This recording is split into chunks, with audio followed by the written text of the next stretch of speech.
Bismillahirrahmanirrahim. Assalamualaikum warahmatullahi wabarakatuh.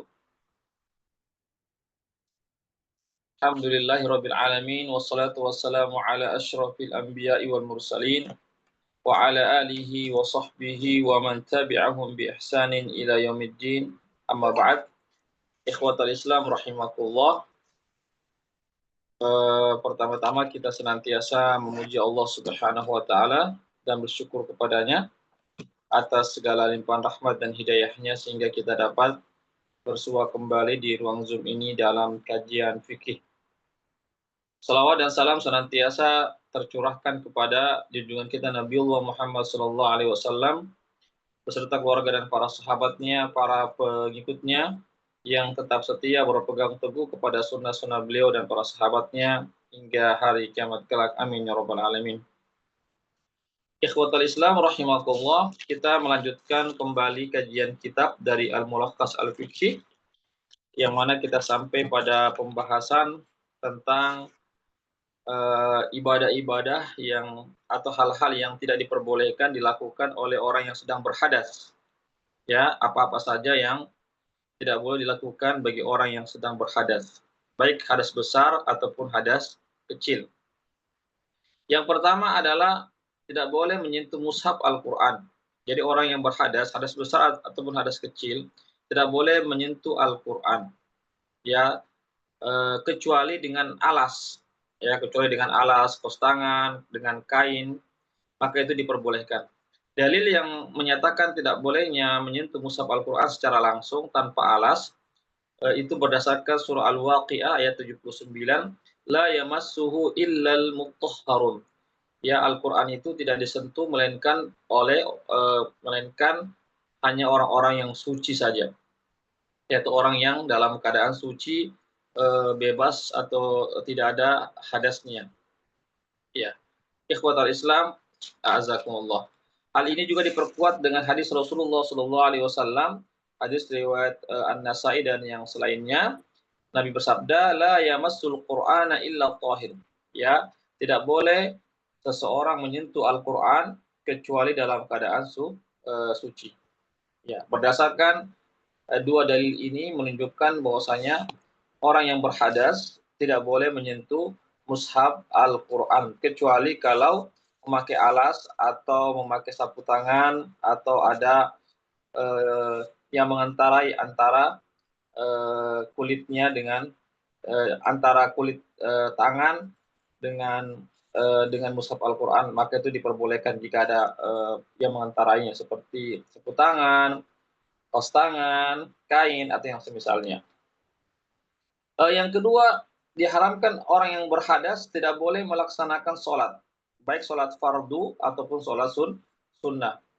Ini berdasarkan ijma' al-ulama, kesepakatan para al-ulama.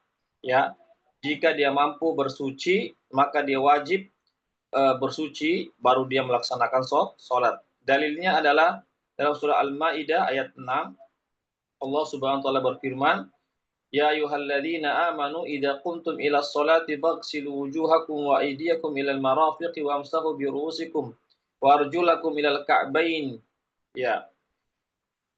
Wa in kuntum junuban fatahharu. Wahai orang-orang yang beriman, apabila kalian hendak melaksanakan salat, mendirikan salat, maka cucilah wajah-wajah kalian dan tangan-tangan kalian hingga siku, dan usaplah kepala kalian, dan cucilah kaki-kaki kalian hingga kedua mata kaki, dan jika kalian junub, ya berhadas besar, maka hendaklah kalian mandi junub atau bersuci.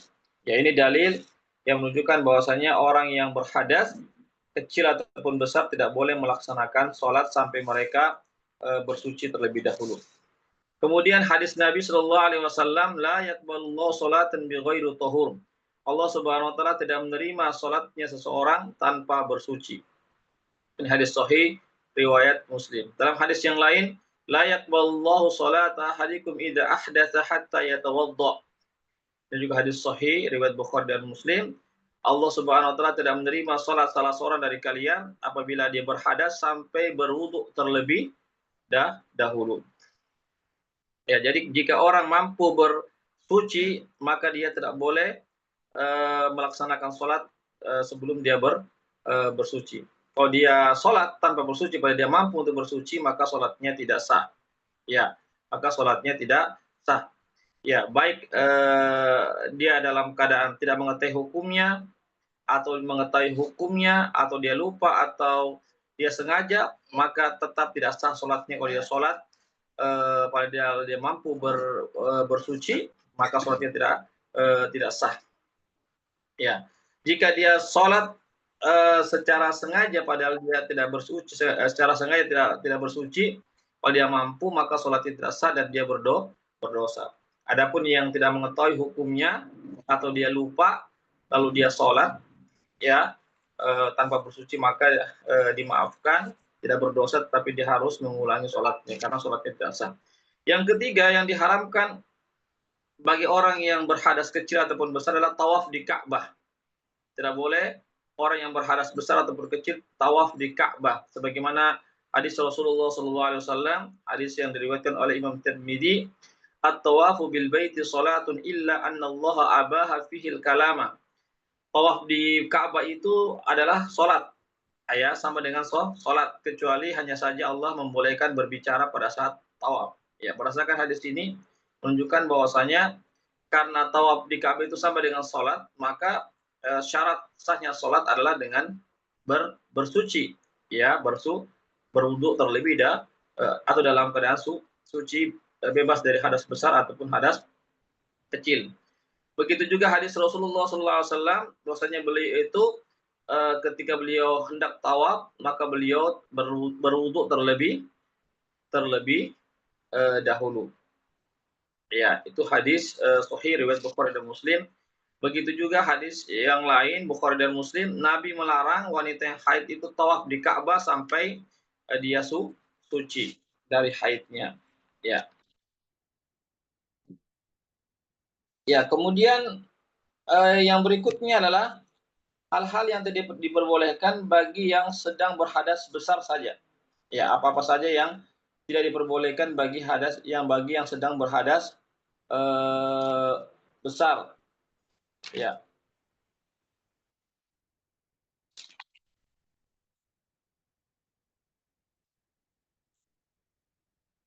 Ya, yaitu membaca Al-Qur'an. Ya, adapun membaca Al-Qur'an ini hanya tidak diperbolehkan bagi yang berhadas besar saja. Adapun hadas kecil boleh membaca Al-Qur'an asal tidak menyentuh mushaf. Adapun yang berhadas besar tidak boleh membaca Al-Qur'an. Ya, sebagaimana hadis Rasulullah sallallahu alaihi wasallam, ya, la yahjubuhu anil Qur'an syai' laisal janabah. Jadi tidak ada yang menghalangi Nabi dari membaca Al-Qur'an kecuali junub. Arti Nabi itu senantiasa membaca Al-Qur'an bagaimanapun keadaan beliau, kecuali junub maka beliau tidak membaca Al-Qur'an. Ini hadis riwayat Tirmidzi dan yang selainnya. Kemudian dalam hadis yang lain, yuqri'unal Qur'ana ma lam yakun junuban. Nabi itu membacakan kepada kami Al-Qur'an selama beliau tidak junub. Ya, berdasarkan hadis ini menunjukkan bahwasanya haid dan nifas sama dengan junub, karena dua-duanya haid dan nifas dan junub sama-sama hadas besar. Ya, hanya saja sebagian ulama memperbolehkan bagi haid itu membaca Al-Qur'an jika dikhawatirkan lupa kalau dia tidak membacanya selama dia haid. Itu sebagian ulama memperbolehkan, seperti Syekhul Islam Ibnu Taimiyah. Adapun berzikir dari ayat-ayat Al-Qur'an, maka itu diperbolehkan, baik dalam keadaan hadas besar ataupun dalam keadaan hadas kecil. Yang kedua, ya, apa dalilnya bahwasanya berzikir itu diperbolehkan meskipun dalam keadaan hadas besar? Yaitu hadis yang diriwayatkan oleh Imam Muslim, ya, anna Nabiyya sallallahu alaihi wasallam kana yadhkurullah ala kulli ahyanihi. Adalah Nabi Muhammad sallallahu alaihi wasallam, ya, senantiasa berzikir kepada Allah, ya, pada setiap keadaannya, pada setiap keadaan. Artinya meskipun dalam keadaan junub. Yang kedua, diharamkan bagi yang sedang berhadas besar, ya, baik yang junub atau yang haid atau yang nifas, adalah tinggal atau menetap di masjid tanpa berwudu. Ya, tanpa berwudu maka tidak boleh menetap di masjid. Namun jika dia berwudu terlebih dahulu, maka orang yang junub itu boleh tinggal di masjid. Ya, hal ini berdasarkan firman Allah Subhanahu wa taala, "Ya ayyuhalladzina amanu la taqrabus salata wa antum sukara hatta ta'lamu ma taqulun wa la junuban illa 'abiri sabil hatta taghtasilu." Wahai orang-orang yang beriman, janganlah kalian mendekati salat, janganlah engkau melaksanakan salat jika kamu dalam keadaan mabuk, sehingga kamu mengetahui apa yang kamu ucapkan. Dan janganlah orang yang junub ya melaksanakan atau memasuki masjid, ya tinggal di masjid illa abir sabil, kecuali orang yang lewat saja, melintas saja di masjid tersebut, hatta taghtasilu, sampai kalian mandi besar, ya, atau mandi wajib. Ya. Jadi di sini menunjukkan bahwasanya orang yang junub tidak boleh menetap di masjid. Ya. Namun disebutkan dalam kitab ini, namun jika orang yang sedang berhadas besar itu dia berwudu terlebih dahulu, maka dia diperbolehkan untuk menetap di masjid. Sebagaimana perkataan Atha bin Abi Ribah, salah seorang tabi'in besar, mengatakan, "Ra'aitu rijalan min ashabi Rasulillah sallallahu alaihi wasallam yajlisuna fil masjidi wa hum mujnibuna idza tawadda'u wudu'as shalah." Kata Atha, saya melihat para sahabat Nabi, mereka duduk di masjid sedangkan mereka itu dalam keadaan junub, ya, ketika mereka sudah berwudu dengan wudu yang sempurna.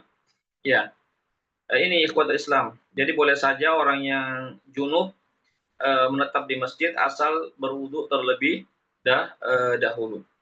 Ya. Begitu juga diperbolehkan orang yang junub melintas saja, melewati saja itu masjid, tidak menetap, ya, tidak menetap di dalam masjid. Ya, ikhwatul Islam, azakumullah. Ya. Ya, barangkali ini yang bisa kami sampaikan ya terkait tentang ya apa namanya eh, tentang hal-hal yang tidak diperbolehkan dilakukan bagi orang-orang yang sedang berhadas. Ya, baik hadas besar ataupun hadas kecil sebagaimana yang sudah kami terangkan. Ya. Barangkali ini yang bisa kami sampaikan, mudah-mudahan ada manfaatnya bagi kita semuanya. Mohon maaf atas segala kekurangannya, kekhilafannya. Kami akhiri, yang benar datangnya dari Allah saja, yang khilaf yang salah dari kami. Kami akhiri dengan baca doa penutup majelis. Subhanakallahumma wa bihamdik, asyhadu an la ilaha illa anta, astaghfiruka wa atubu ilaik. Wassalamualaikum warahmatullahi wabarakatuh.